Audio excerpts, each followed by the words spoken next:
Welcome, everyone. My name is Jitesh Jaggi. I'm the program and office manager for the National Indo-American Museum. You are at the Taste of India virtual event, and we still have a lot of people coming in as we speak. Um, it's a gorgeous day outside, and India is currently celebrating Raksha Bandhan. And if you do celebrate the festival, our regards there. Um, National Indo-American Museum builds bridges across generations and connects cultures through the diverse, colorful stories of all Indian Americans. We are on our fourth episode of the Taste of India. I do see some familiar faces, so you already know. Thank you so much for joining us today. We have a very exciting Taste of India session for you today. Um, from Tasting India. Sounds very similar, right? But before that, I will introduce the host to you. Our host for today is NIAM's board member and actually past president for 2 years, Madhoolica Deer. Madhoolica is a lifelong design professional who loves to make things functional and visually impactful. I can vouch for that. Madhoolica handles the tech for NIAM, so you're very lucky to have her. She has worked in textiles, fashion, and interior design and started an e-commerce business, Orange Spike Inc. A mom of two adult children, Madhulika feels passionate about our earth, heritage, textiles, music, food, dance, her family, and friends. She has been the president for 2 years, like I said, when NIAM was called the Indo-American Heritage Museum, actually. So this is as OG as it gets. I am still letting some people in, so please bear with us. And with that, I will pass the mic on to our host, Madhulika. Welcome and thank you for hosting our session today. Thank you, Jitesh, and thank you, the chef. I'm going to introduce you. And good morning, everybody, and happy Rakhi. Today's Purnima, the last Purnima of Savan, and today's Rakhi. So whoever celebrates, it's a special day today between brother and sister. So happy Rakhi. Jitesh introduced me. I know I have varied interest, and Niyam is a passion of mine because we are actually, you know, with oral histories and conducting program like this, we are trying to, impart knowledge to the second generation and keeping our heritage alive. Um, we've been conducting this Taste of India series as a walking street tours at Divan Avenue. And why we did that, and before I talk about the street food and what the programming we conducted, this series has been made possible by the generous support from US Bank. We wouldn't have been able to do it. This was as the time changed, and they supported our new visions. And as you know, the last year, due to COVID, a lot of programming's changed, and we pivoted, we changed our programmings. We used to conduct street food walks at Divan Avenue, and our Thalis were representing the states from all over India. So it was very interesting program. But due to COVID, everything changed and our lifestyle changed. We were grappling with social distancing, online school, work from home, and many other uncertainties. We should thank our medical and healthcare workers and people who are on the front lines. We wouldn't have been able to do anything without it. So talking back about the street food and food from India, India has a very rich culinary history and known for its food diversity, and each meal is very important, right? May it be aloo paratha in the morning or poha or idli sambar from South. So and every family has a secret recipe or the mom's cooking, which cannot be replicated. So it's that hand and that spice which brings out that flavor. So I'm going to be a very actually lucky to have this chef who's from our own backyard, from the Chi town. And she is conducting She's bringing new recipes today with her expertise. And this is a fourth cooking demonstration of 2021. And I'm really, really proud to introduce Chef Jasmine Sheth. A little bit about her background. Chef Jasmine Sheth is the James Beard Foundation grant winner and curator and creator of Tasting India. It's very similar. Tasting India with Taste of India, a weekly culinary adventure where she creates a flavor-rich thali, highlighting a different Indian regional cuisine each week. Woven together with the personal stories in growing up India, her weekly menus are like rich cultural scavenger hunt. A little bit about her background. She grew up in Mumbai.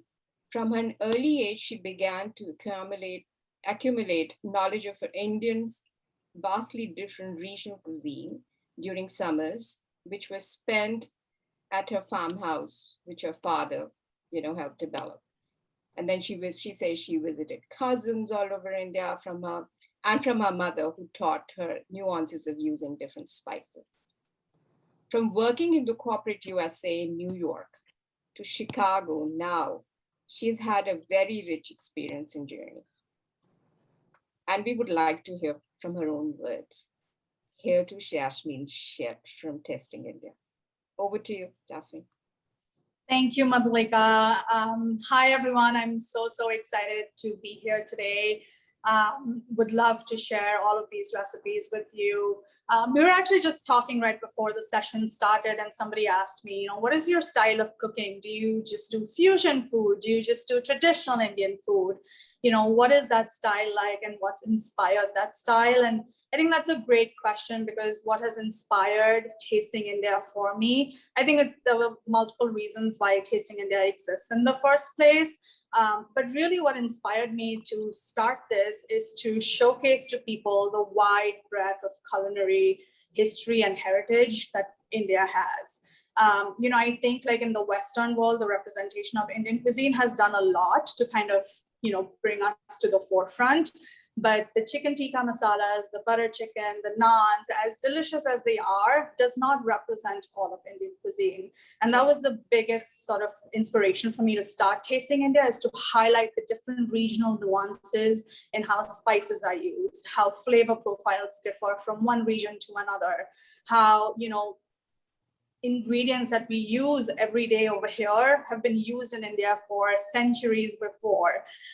Different techniques of cooking are used in different parts of India. And so the recipes that we're going to showcase today is a kind of a mix of, Indian fusion cuisine, a little bit more of a contemporary twist on Indian food, as well as some traditional Indian cooking techniques and flavor profiles as well. I think what kind of like inspired my journey so far is, people ask me, where did you go to culinary school? And I always tell them I went to the school of my mom. From ever since I can remember, I was a little kid, I was always interested in kind of standing beside my mom in the kitchen and like, observing her sort of, combinations of spices. She, never cooked with measurements. So it was just a little bit of that, a little bit of this.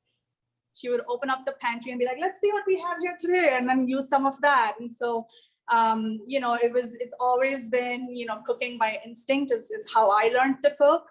But what inspired me to start Tasting India also was to start documenting those recipes. It's not always easy to sort of communicate to the world what you're doing in terms of, cooking and spice blends and things like that if things aren't documented. And a lot of the recipes that I grew up learning from, not just my mom, but my aunts who now since passed away, those recipes are all lost because they're just in my memory. I don't have sort of exact measurements. I can never replicate them. And so it really inspired me to start documenting all of the recipes that my mom has taught me, the things that I start to create by instinct. And that's what Tasting India is about. It's about just an adventurous journey and not being afraid to go into the kitchen, use different spices, because it's definitely not as intimidating as people think it is. Thank you for that. Before you start, I want to bring this Niyam also does the same thing. We're documenting our heritage, and you're so much aligned with what needs to be done actually Yeah. for the future. Yeah, I think in India, and I think largely also in Southeast Asia, the cooking culture has always been like passed down from generation to generation. It's like, I've taught my granddaughter how to cook by my side, and now, the grandmothers have passed away. The granddaughters are cooking and teaching, their kids or their nieces and nephews. But there is no sort of written record of these things. And so it's great to be able to start it now, sooner rather than later or never, so that you can continue sharing it with people outside of the continent as well. Yeah. So what are we starting today? Yeah, we're starting with my favorite thing, dessert. I always love starting my meals with dessert, but we're going to start making our mix. We're doing a mango coconut cardamom flan. Now, flan is, well known across the US as well. In Mexican cuisine and stuff, they make really great flan. And I wanted to kind of use more seasonal produce and some Indian spices and a little bit of a twist to a traditional flan. And so today we are using mangoes. We're using just mango puree. You can, if you don't want to do that from scratch, don't want to go buy a mango and puree it at home, pureed mangoes are available in the can at any Asian grocery store as well. So you can start with that too. That's perfectly fine. And they're sweet enough that you don't need to add any additional sugar to these things. So we're going to start with a cup of mango puree right in a bowl. And then we're just going to crack a couple of eggs in there. Again, the recipes we'll send you will have exact measurements of everything as well, but I'm going to start with half a recipe for right now. So we're just going to put 2 eggs into this mango puree right over here, and then add a little bit of cardamom. So I'm using about a teaspoon of cardamom. You can use more or less depending on your own taste preferences, but I personally love cardamom. It's my favorite spice. I think it's so versatile because you can use it in a sweet preparation, but you can also use it in savory dishes. And a lot of our spice blends that we make here at Tasting India and sell on retail as well include cardamom as well. So here we have a couple of eggs, a cup of mango puree, and a teaspoon or so of cardamom. We're just going to mix that, like whisk it really well so it's nice and smooth. And then once all of that's whisked together, we're going to add in a cup of whole milk. You can definitely substitute this with, skim milk if you like, or even heavy cream if you like. If you want it to be a richer flan, you can definitely do that. But we are also going to add some condensed milk. So I would recommend that you stick with just whole milk for this part. So it's a cup of whole milk that goes in. Then we're going to add a can of condensed milk. Now, I usually use just regular condensed milk that you get in the grocery store. But this time when I went out shopping to buy all the ingredients for this demo, I actually came across coconut condensed milk and evaporated milk. So I snatched the chance to buy that. So this is a can of coconut evaporated milk that's going in. And then we have a can of coconut condensed milk that's going in as well. It's super thick, way thicker than regular condensed milk just because of the coconut fats in there, it just gives the flan such a nice sort of nutty aroma. I absolutely love it. So if you do end up finding coconut condensed milk or coconut evaporated milk in your grocery store, definitely stock up on that because you don't get that very often. So Jasmine, this flan will be for how many people? Oh, that's a great question. So this recipe will make 12 4-ounce portions. Okay. If you're anything like my family and you want bigger portions, it'll make 6 8-ounce portions. We absolutely love everything mango. I remember growing up in the summers, my mom and my aunts would all get together. We'd buy like crates and crates of different varieties of mango in India. Yes. And then everyone would get together at one house on Sunday. We would puree most of the mangoes for like amras, what we call mango juice. Some of the mangoes would be cut up to make mango pickles and like dehydrated in the sun. It was like a group affair. And that's how I remember my childhood and food in general, right? All my memories are surrounded by food when I was growing up. Because we had a big family. My mom is the youngest of 11 brothers and sisters. So lots of cousins, lots of aunts and uncles. And we would all gather together on like big festivals at one person's house and everybody would make their specialties. And so I just remember like just great conversation, amazing company, loving memories, and just amazing food. I can relate to that. Yes. Yeah. Yeah. Yeah. And All right, mangoes are a big part of the summers. For sure. Yeah. So we have our mix over here. So this had, I put 2 eggs in. The original recipe for 12 portions will call for 5 eggs. That'll be on your recipe as well. But we have eggs, mango puree, some cardamom powder. It's just basically whole green cardamoms that I've blended in together to make a powder. And I usually store it in like little jars like this in my spice cabinet. It's just super handy whenever you want to make a dessert or you want to make something savory. Cardamom just lends a really floral and earthy aroma to anything. And then we did a can of evaporated milk and a can of condensed milk, and finally a cup of milk. So that's our base for our mango flan. The other really special thing about flan is the caramel sugar that goes on the bottom. So this is my favorite part. And what I love doing is I just make a jar of caramel and leave it in the fridge. It stays for about a month. So anytime you want to make something like flan, or you want to use it in other syrups or coffees or things like that, you already have your caramel syrup made up. What this is basically you take a heavy bottom saucepan, you put about 1.5 cups of sugar, 3/4 cup of water, really low heat, and let it melt and caramelize, turn nice and amber in color.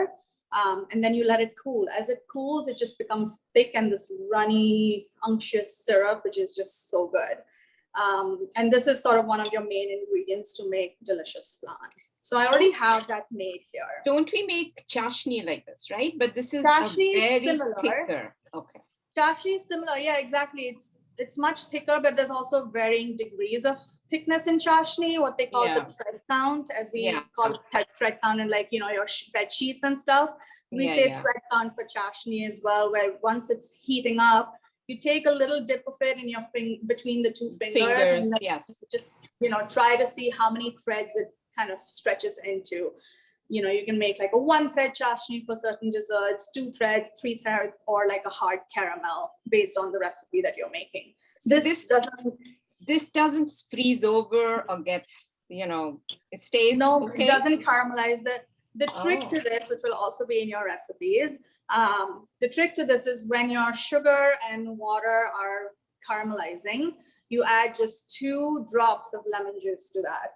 And the lemon juice, the acidity in the lemon juice will help this not crystallize or freeze. So that's our caramel here. What we're going to do now is just kind of fill our ramekins. I've used just a glass ramekin that I have. You can use, those ready-made foil cups that you get in stores, or any other glass container that's oven proof. So I've used these 2 glass jars here. And what I'm going to do is I'm going to try to lift this up so everyone can see. I'm just putting about 2 spoonfuls of this caramel on the bottom of my containers. You can definitely add more if you like more caramel. And then just kind of swirl it around so it coats the bottom of your ramekin. I'm just going to, so it coats the bottom of your ramekin. And then we're going to slowly just pour our mango custard mix into this ramekin. You want to pour it slowly because you don't want it to mix in with the sugar on the bottom. You want that to kind of stay separated. And as you can see a layer of the sugar caramel on the bottom, and then you have your flan right on top. So like I said, in my family, we like a bigger flan. So I'm doing 6 ounces per container here. You can certainly use smaller, bigger. You can use a glass that's also oven proof, an actual drinking glass of water, and you can make it in that as well. Okay. Once you've filled all of your containers, I love taking like a glass baking dish and putting the containers in there. And what we're going to do is create a water bath for this. A water bath is basically the concept of baking something in water so that it bakes slowly. If you put your flan in the oven just as is without a water bath, remember this has eggs in it. So it's a very high likelihood that your flan will actually just become mango scrambled eggs, which does not sound appealing at all. No. So we want to create a water bath. So what we're going to do is we're going to add our containers. Once we fill all of the containers with the flan, we're going to add it to this glass baking dish. We're going to fill it halfway up the containers with hot water. And then once it's filled halfway up with hot water, you insert this into a 350-degree oven for about an hour. It takes about an hour for the flans to cook. Again, like I said, we want to cook it slowly on a medium to low temperature so that your flan doesn't scramble and it's a nice smooth texture when it's out of the oven. So that is. Can I interject and ask a question? So when you put it in the water bath, the water will definitely reduce, right? So you have to be careful. It's not going to reduce so much because at a 350-degree temperature, the water is not going to boil inside the oven. Okay. What's going to actually happen is it's going to create steam from that water, which will help cook your custard. Okay. And so it doesn't have too much aggressive direct oven heat. Instead, it has heat from the steam from the water that's heating up as well. Okay. So again, like I said, when you put it in a baking dish, you want the water to come halfway up to the ramekins that you filled with your custard, not any more, not any less. That way, the water level will stay kind of same or similar throughout the cooking process. You also want to make sure when you are putting water into the baking dish that no water droplets go into your custard. Because if that happens, your custard is not going to set no matter how long you cook it for. So it's just, really simple sort of tips and techniques to make flan, but it's a super easy recipe. It's not daunting. It's just, if you use a nice little jug of water and stream the water into your water bath, everything should work out just fine. I learned a new thing today about the sugar syrup. Yes, the sugar syrup is such a great trick. What I love about the recipes we're showcasing today is that everything can be made ahead of time. So if you are hosting guests, if you have a dinner party coming up, you can make all of this a day in advance.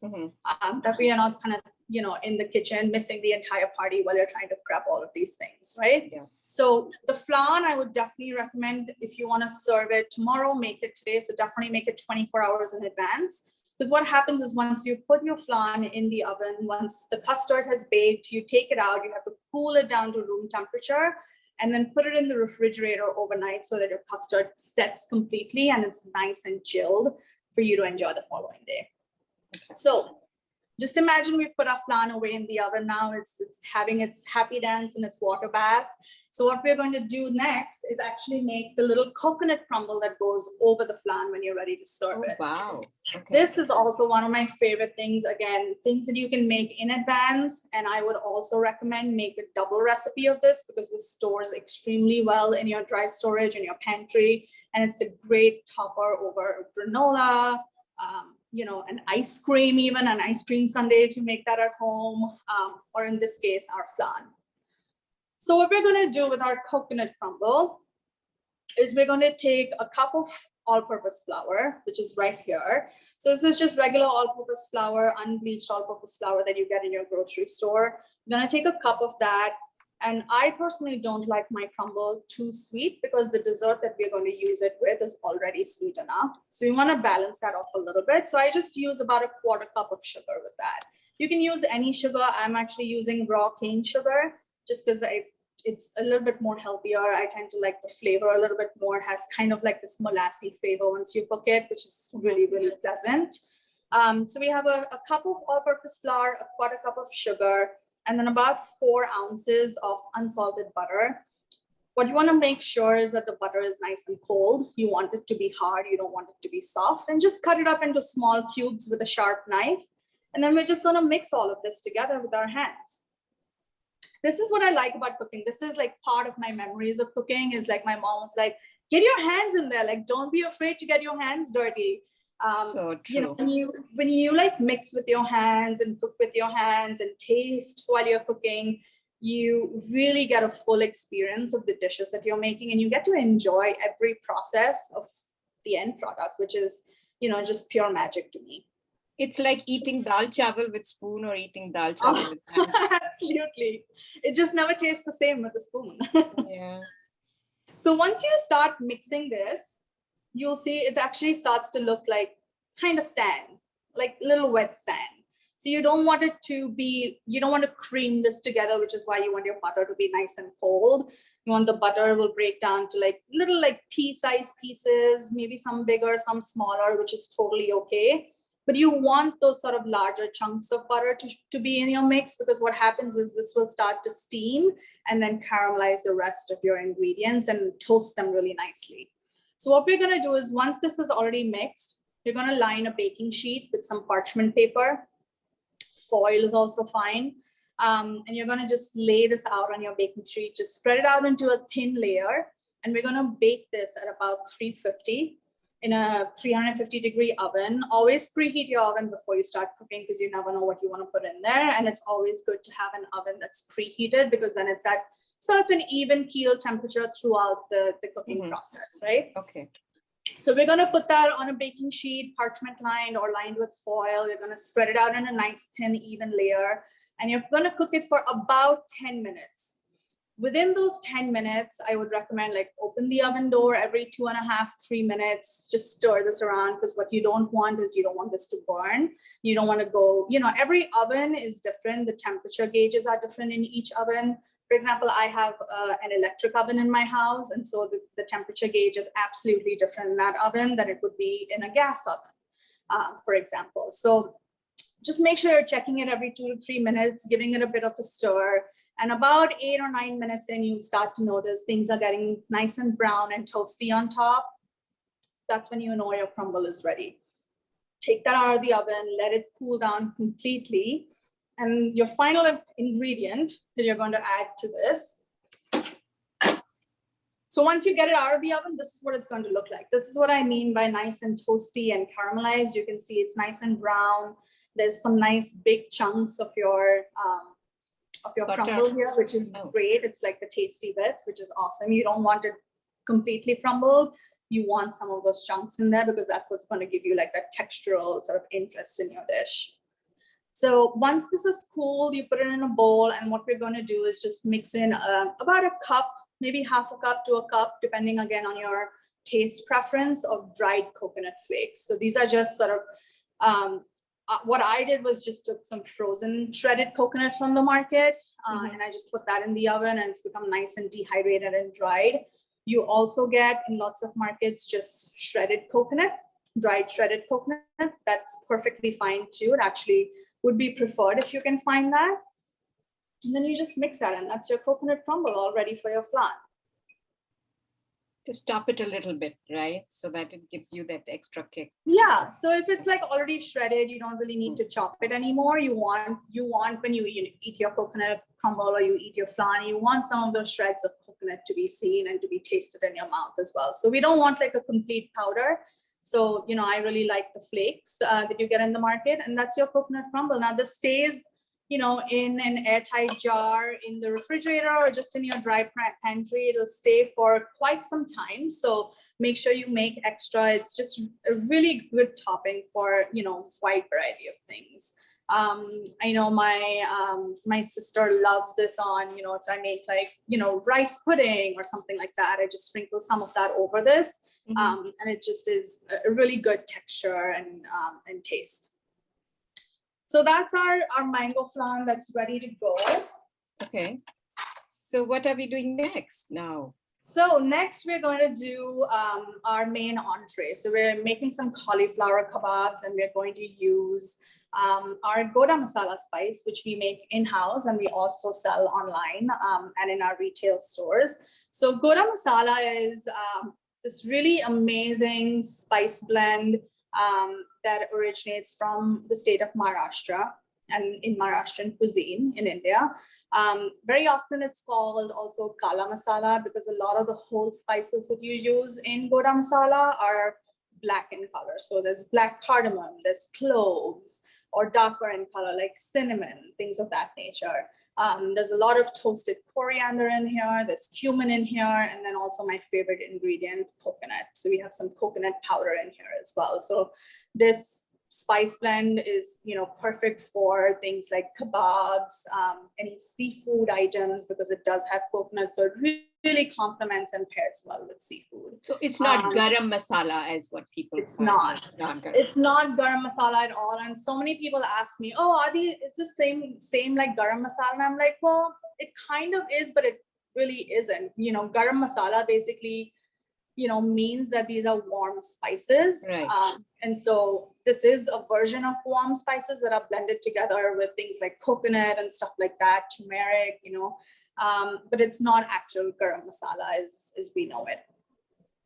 So all the masalas are very regional, and you learned this like from your experiences going to different places. So a lot of these spice blends are blends that I have grown up eating. For the longest time, I didn't really sort of, I guess, value it for what it was until I think I moved to this country and then really missed it. You don't get things like garam masala or what we call East Indian bottle masala, which is a blend of 42 spices that we make.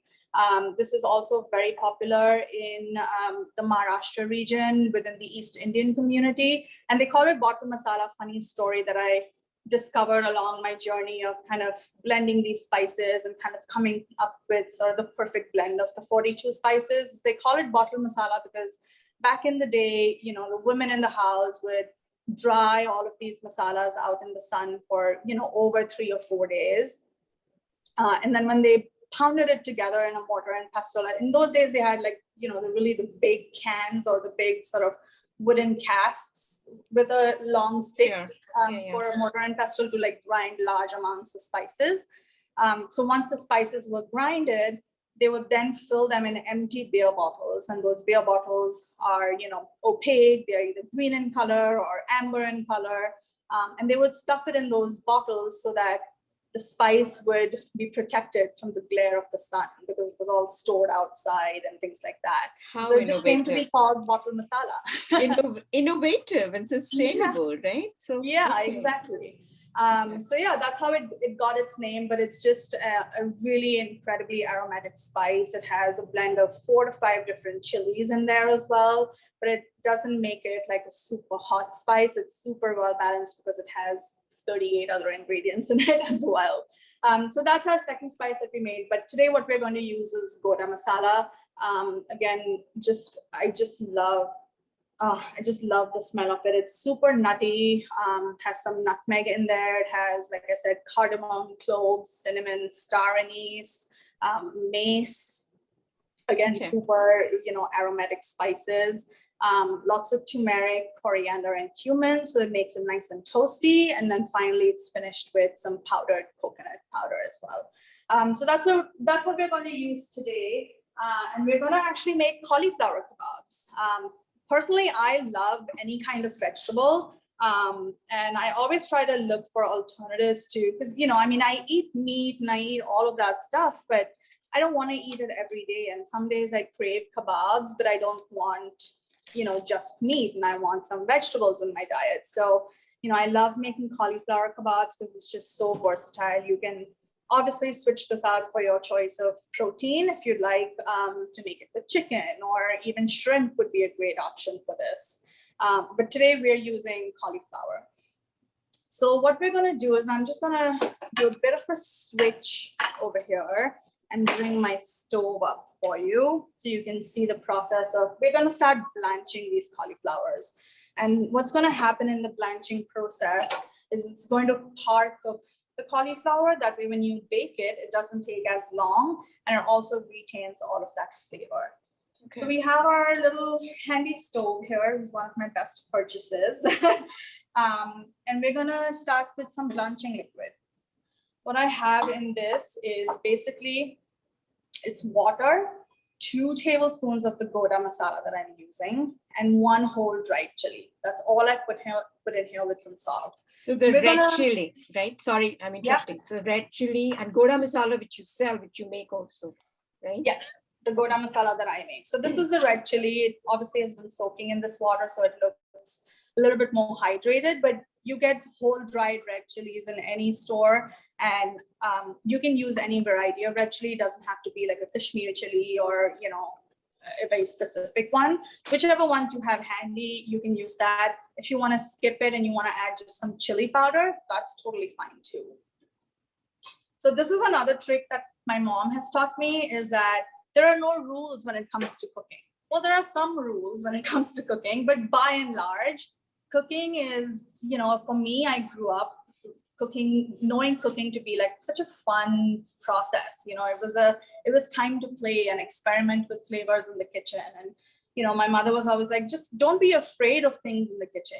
Don't be afraid that you made a mistake in a dish, or oh my God, what if it doesn't work out, or the color looks weird? Like, just go with it. And by instinct, like smell and taste, and once you do those types of things, you'll know what to add more of. But never get afraid and throw something out being like, oh, this is a waste, this is not nice, or it hasn't cooked well, or things of that nature. So just remember that you're in the kitchen not just to make something delicious and nourishing, but also to have a lot of fun with flavors and spices. Can I ask you something? Can I ask you something? Do you taste while cooking? I do. I taste a lot while cooking, and that also results in me not actually having very balanced meals myself, just because after cooking all day and tasting a spoon here, tasting a spoon there, I'm like so full by the end of it. And when I come home, I'm so tired that the last thing I want to do is cook for myself. And that's when I kind of call my sister in New York. I'm like, hey, are you coming over this weekend? Why don't you just take a flight? I miss you. And then when she comes home, I'm like, can you make me dal rice? Can you make me chole? Can you make me? So she's my like go-to for like, home cooked, nourishing food for myself when I'm too tired to cook for myself. So sometimes when she comes visit, she'll like stock up my refrigerator and freezer for me with some delicious food, which I'm so grateful for. But yeah, I taste a lot. I think tasting during the process of making anything, especially if you're making it for the first time, is so important, because at every stage of cooking, the flavor of that dish is going to be different. It's going to taste completely different when you're just starting to saute certain ingredients. It's going to taste very different once you add spices to toast into it. It's going to taste very different once you add, say, for example, tomatoes and try to make, a sauce out of it. So it's very, very important to keep tasting. And the more you taste, the more refined your palate will get, the easier it'll be for you to have fun with cooking and experiment with ingredients. In Chicago, as in New York, we're super lucky to have some amazing farmers markets in the summer. And so I definitely encourage people, go to the farmers market without an agenda of what you want to buy and what you want to cook. See what's available, see what's fresh. Surprise yourself by buying an ingredient that you've never probably eaten before, and challenge yourself to cook that ingredient in maybe familiar ways that you've used in cooking other things before. You'll be surprised at, pleasantly surprised at how much you enjoy that process. I personally love doing that, which is also why I think I've, been very fortunate to have tasted so many different types of foods, traveled everywhere, and my parents always encourage us to be very adventurous with eating and tasting things. So I'm looking forward for this cauliflower. Yeah, it's going to be delicious. So we have our poaching liquid, I call it, our blanching or poaching liquid. Again, like I said, it's just a cup of 2 of water. It's 2 tablespoons of the goda masala and 1 dry red chili, just for additional flavor. And then a little bit of salt goes into there as well. What we're going to do when we poach our cauliflower is that once this comes to a little bit of a simmer, which is right about now, you don't want this to be a roaring boil, because what we don't want is we don't want to boil our cauliflower. We just want to blanch it. We just want to get sort of that raw taste out of the cauliflower. Just going to drop I just cut my cauliflowers in these little big florets because we want to bake it and we want it to be nice, big piece of kebab. We're just going to drop those in our poaching liquid. And then these are going to poach for about 5 minutes, not too much longer. What we want to do is, we have the goda masala, which has some amazing color to it because it has a lot of turmeric, so it's nice and yellow. It has a lot of great flavor in it as well. So we're just going to let this blanch or poach for about 4 to 5 minutes. And once it's poached, we're just going to take it back out in our bowl.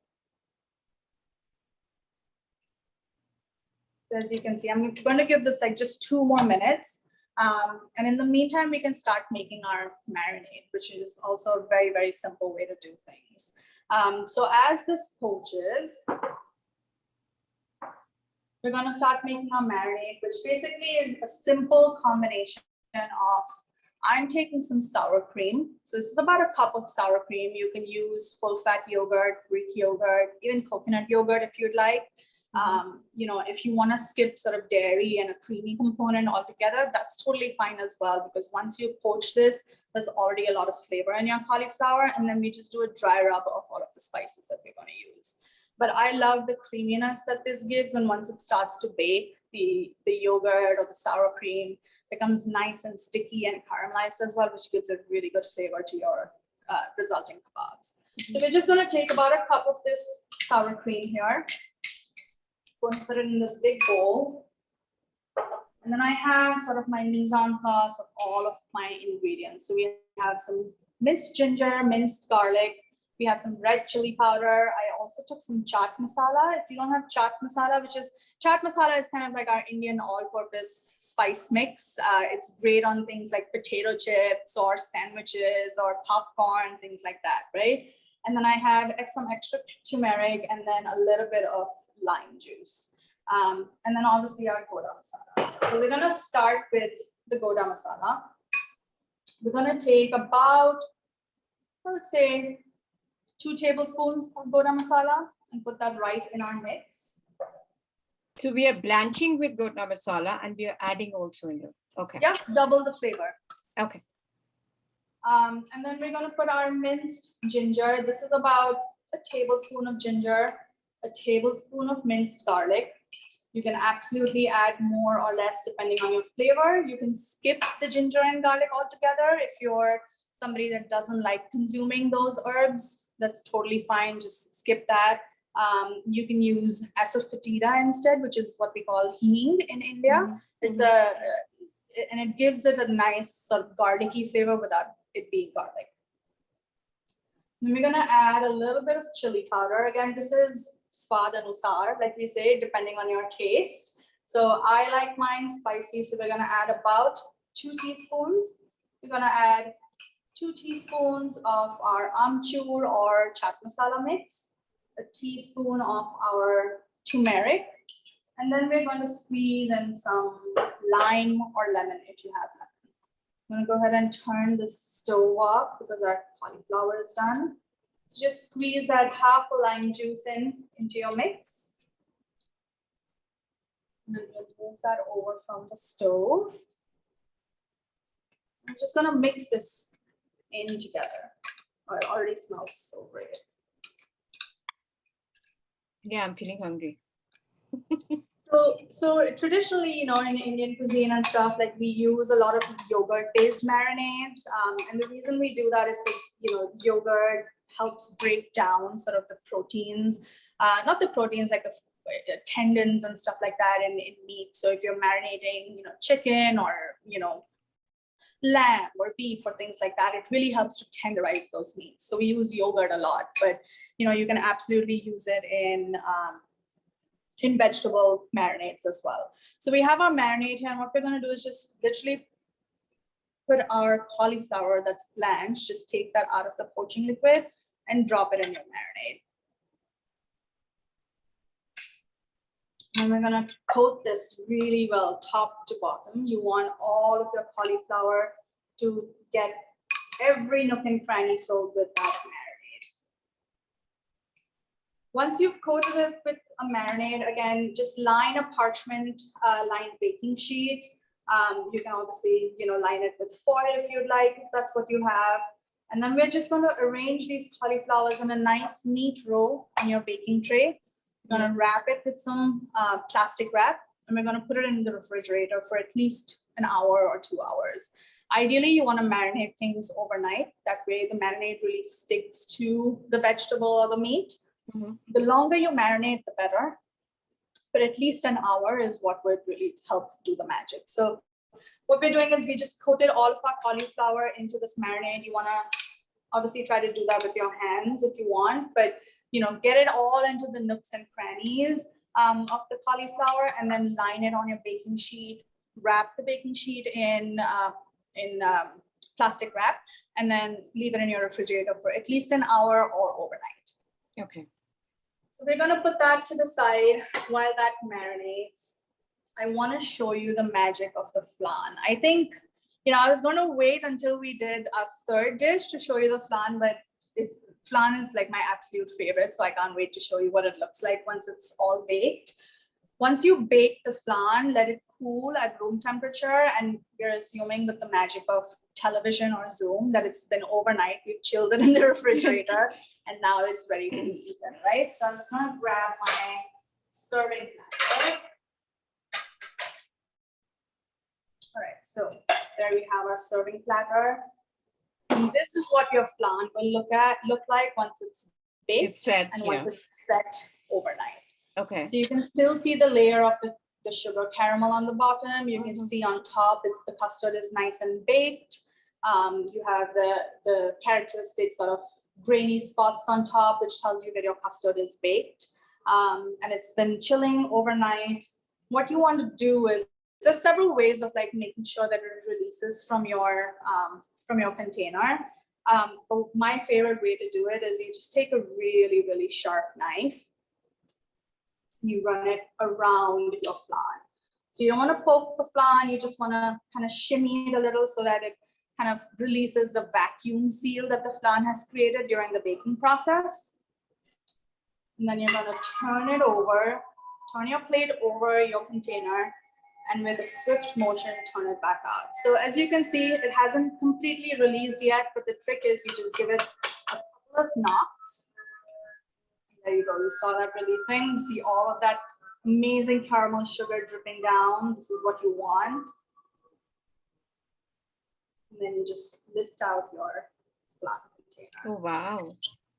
Can you top it with a little bit pieces of mangoes, top it up with along with your... Yeah, I mean, you can absolutely top it with some mango pieces. You can put some fresh whipped cream on it if you'd like. But what we are going to do today, obviously, is top it off with our coconut crumb. Yeah. Yeah. So I like a lot.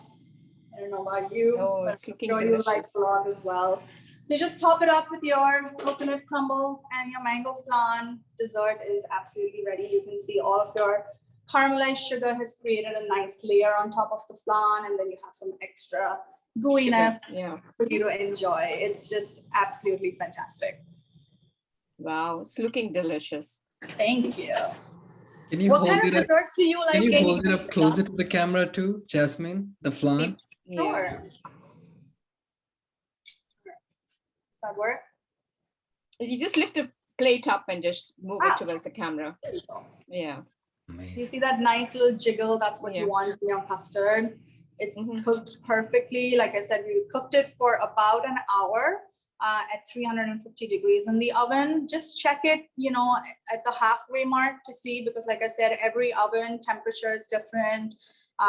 You know, how fast things cook is different. My oven, because it's an electric oven, I've kind of figured out what the trick is, but usually flan will take about 40 minutes, 50 minutes to cook. Mine took about an hour in my oven to cook. And then the worst part of making this dish is you have to be patient. You can't rush the process, right? So you have to be patient for it to cool down at room temperature completely before you put it in the refrigerator. Okay. And each of those processes helps the custard, you know, set a little bit more. So that's your flan. Our cauliflower is still marinating really well in the refrigerator. So what we're going to do is we're going to start making our thoran. Thoran, or what I like to call sort of a summer slaw, because I love taking advantage of sort of, you know, summer produce here in Chicago. So like I said, I'll just walk through the farmers market, see what catches my eye. Today, we're using things like beets, we're using radishes, we're using purple cabbage and some carrots for our thoran. But thoran is basically, it's a classic South Indian dish, which is a stir fry of vegetables, what we call a kacha pakka treatment. A kacha pakka treatment basically is, kacha means raw, pakka means right. Cooked. And so when we cook the thoran, we're cooking it halfway.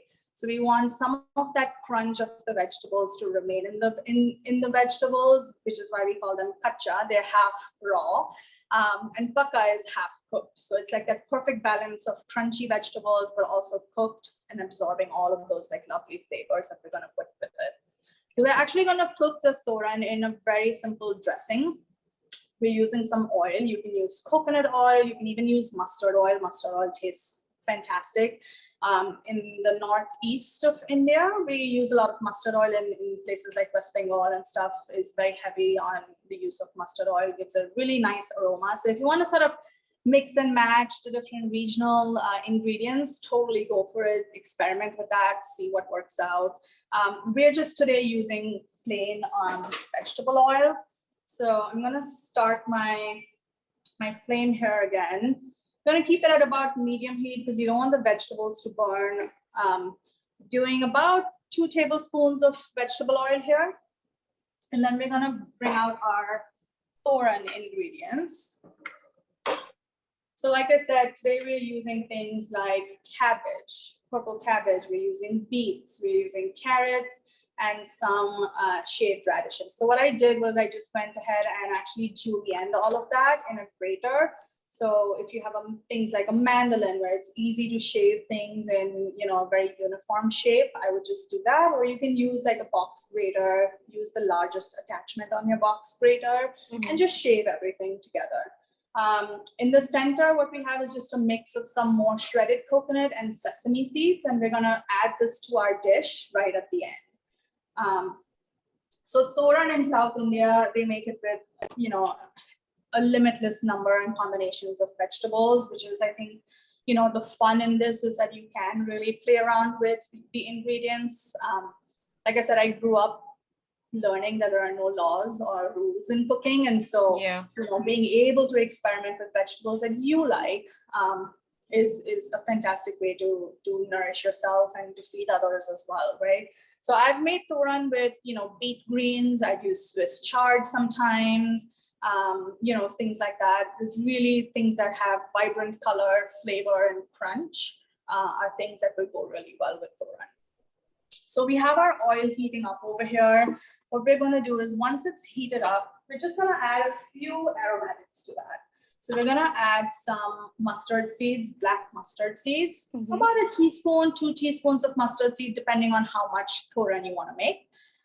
So once this is heated up, the trick to mustard seeds is once you put it in oil, the oil should be hot enough that the seeds start to crackle and you'll hear them pop. That's when you know that they're ready to move on to the next step, right?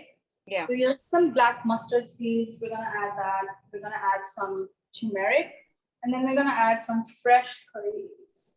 Now, curry leaves are yet another sort of magic ingredient in Indian cuisine. You get this at most Asian markets on Divan as well.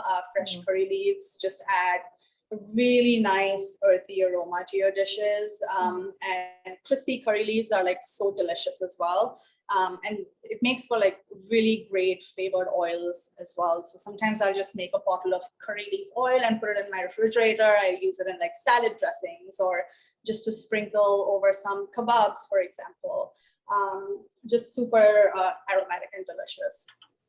I'm lucky enough to have a curry leaf plant in my apartment. It's still really tiny, but I'm super proud of it. And so I just pluck some curry leaves out of that every time I want to use some fresh curry leaves. But when I run out, I usually buy them at the Asian grocery store. So we're going to use some fresh curry leaves here today as well. Some brown mustard seeds and turmeric, like I said. So I think our oil is getting hot. It's nice and hot, actually. And we're going to put our teaspoon of mustard leaves. As you can see and hear, this is starting to crackle. That means it's ready for some turmeric in there. And I'm going to put the heat to nice and low. And we're going to add some curry leaves. Just remember, when you add curry leaves, keep the flame or the wok away from you because these will flutter quite a bit. There you go. That's just because of the water content in the leaves. And you can already like this, oh, the aroma is just unbelievable. And then you just go ahead and add mustard seeds make it really, really nice, actually. Yeah. Then you just go ahead and add all of your veggies. Again, for thoran, for me personally, the trick is that you don't want your vegetables to overcook. You just really want to give it a little bit of a stir, and you can see like the yellow from the turmeric is staining all the vegetables. The curry leaves are imparting their aroma. And we're going to add a little bit of salt to this. Just a tiny bit. You don't want to over salt this again, just because the salt will encourage vegetables to release a lot of water and become sort of soggy. So you want to avoid that, which is why you will cook this on like a super high flame. You just want to get like a slight sort of char and smokiness from your wok. If you don't have a wok, totally fine. You can use like a saute pan that works perfectly as well. So you want the heat to be a medium, not like stir You fry. want it to be medium to high. You don't want it to be super low because we don't want to cook this for a longer time. You just want to almost like very quick stir fry stuff. You just want to flash stir fry this. Okay. So this is it. This is all that toran is. And you can flavor this with some other aromatics if you like. You can add some ginger, garlic. I'm going to turn off my flame because this is at the perfect sort of temperature. And the last ingredient you want to add is all of your coconut and some sesame seeds. Coconut, just a grated coconut, dry coconut? Yeah, this is just grated coconut. You can either buy the dried grated coconut, or some of the Asian stores also sell frozen grated coconut in their freezer section. You can totally add that. Just make sure you've thawed out the coconut before you start cooking, because you don't want to spend time sort of breaking up the frozen bits while you're cooking. This is easy. This is super easy, and you'll be amazed at how flavorful this is. What I'm going to do, actually, I had not planned on it, but I still have some lime juice. I'm just going to squeeze a few drops on here. The acidity, I think, will really bring out the flavors in your beets and carrots. And that's it. That's your toran. I'm going to just move our flan to the side. I'm looking forward for the cauliflower. Awesome. We are almost ready for the cauliflower as well. We're just going to go ahead and plate up our toran. This is my favorite way of eating vegetables, really, because you get all of the lovely nutrients in your vegetables. You can actually taste the beets, you can taste the carrots, the cabbage, the daikon or radishes if you're using that. And it really sort of helps you enjoy sort of all the summer produce, right? You know what I'm thinking? This is Indian way of eating salad. We like our spices. We cannot have that, right? Yeah, for sure. Yeah, we used to have like some sort of like sauteed veg at my mom's house, like all the time when we were growing up. And I never remember being like a fussy eater when I was growing up. I actually loved vegetables. I loved things like okra and bitter melon, things that people like probably have, not tasted, or if they've tasted, they don't like it. But, the tricks with things like cooking bitter melon and things like that, there's a way to like take out some of that unpleasant bitterness from the vegetables so that the resulting dish is actually very, very delicious. So we have our toran here all ready to go. What I had done before is just crisp up some curry leaves. Like I said, I love curry leaves. This is literally curry leaves that were sauteed in like a teaspoon of oil until they crisped up. And I love using that just as my garnish. It's very, very delicious to eat just as is. And you have your toran all ready. Wow. So this can be eaten as sort of a main dish. It can be eaten as a side dish or served as like a nice warm salad as well. All right. We're doing a bit of a switcheroo here, putting my stove away so that we can now start plating our cauliflower. Excuse the mess on my table. No, it's really looking delicious. I'm looking forward to the cauliflower. So we have our plate here now. What I had done before, like yesterday, and I always have this in my refrigerator as well, is just containers of cilantro chutney. We'll have this in our recipes for you, but what this is just cilantro, some mint leaves, lots of lemon or lime juice, a little bit of salt, a little bit of sugar, and just blitzed all of that in a blender to make it a nice and thick chutney. It's just super delicious with, a lot of Indian food, like you eat it with samosas or with sandwiches and things like that. Yes. I personally love it with kebab. So I just have some of that cilantro chutney right here. We're just going to put that in the center of our plate on the bottom, just spread it out a little bit. And then our cauliflower once it's marinated, we're going to put it in an oven. and we're going to bake it at 350 degrees for about 15 minutes. And this is what it's going to end up looking like. What I did was for the last 2 minutes of the baking process, I just turned my oven on high broil so you get a nice little char on top. Personally, I love cooking these in like a coal-fired grill if you have that. I don't have that, unfortunately, but if you have access to a coal-fired grill, cook it in that because the smokiness from the coals really elevate the flavors in your kebab. For sure, yes. So we have our kebabs here. As you can see, once it's cooked, the marinade is no longer drippy and wet. It actually has stuck to the cauliflower, which makes it delicious. And the broiling process has made the cauliflower nice and crisp, and it's super hot. So we're just gonna, on top of our chutneys, put our cauliflower kebabs on top. It's a nice way to serve. We don't have to dip it. It's already dipped in the chutney. Exactly. And I don't like putting it right. I don't like putting the chutney on top because then it makes the cauliflower super soggy. So I like to put it on the bottom of the plate because then you can take as much or as little of it as you want. Good idea. Yeah. So once we've put that on, I love garnishing with edible flowers. I actually grow, I have a little garden patch, community garden patch here in Uptown. So I grow a lot of marigolds. I grow a lot of other edible flowers like nasturtiums, tons of herbs, tomatoes, cucumbers. And so I just went this morning and plucked out some marigold flowers and plucked out their leaves. And so we're going to use that to garnish our cauliflower kebabs. The other thing I have in my pantry always are these like crispy sort of chickpea noodles that you get in Indian cuisine. It's called save.